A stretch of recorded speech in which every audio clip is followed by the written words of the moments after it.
It's Eileen Chubb, who founded the whistleblowing charity Compassion in Care after speaking out herself against her employers. Thanks for coming in.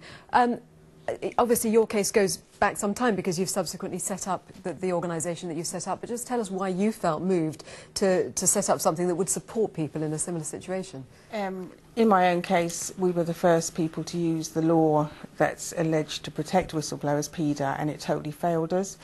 And we felt that we had to highlight those concerns, and that's how it began. And to date, we've had hundreds of whistleblowers come to us.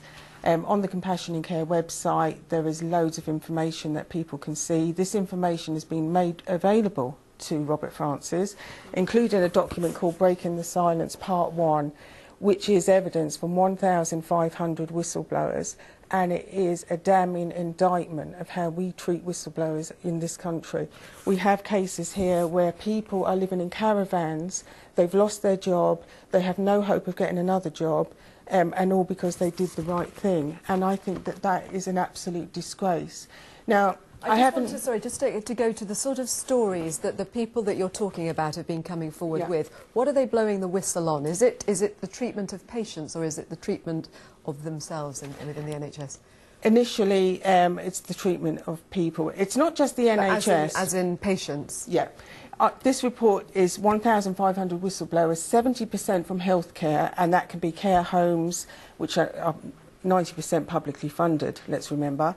It can also be from any other industry. The pattern is the same, and I believe that it's not, we just don't need to target the NHS. We need to look at whistleblowing and protect whistleblowers by law and hold people to account when things go wrong. So describe then a sort of typical scenario, because you talk about a pattern. So what somebody sees, a patient being ill-treated potentially, yes, goes forward and reports it, and what happens? What happens is their life is made a misery. Some of the things... But why? I mean, how is it made a misery? I think I've come to the conclusion that some whistleblowing is convenient and some isn't.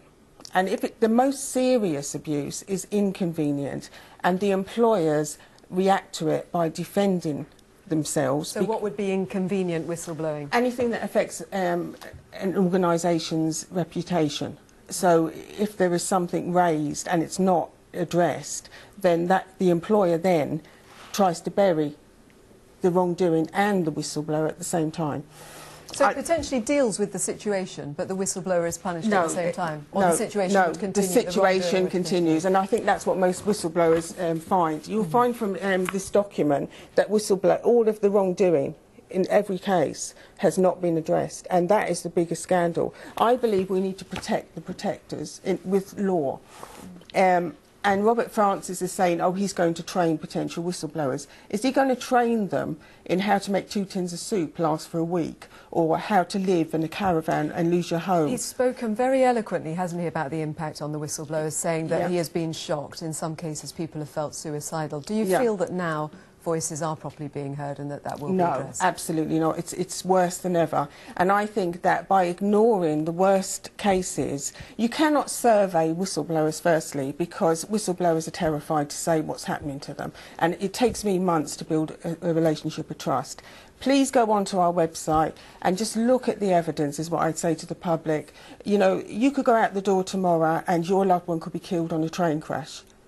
Would you like to know that a whistleblower raised safety concerns about that train or the track?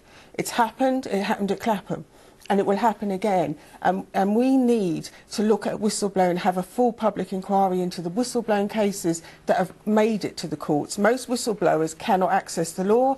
They have to find £2,000 and they have to find legal advice. 90% of whistleblowing cases cannot even access legal protection.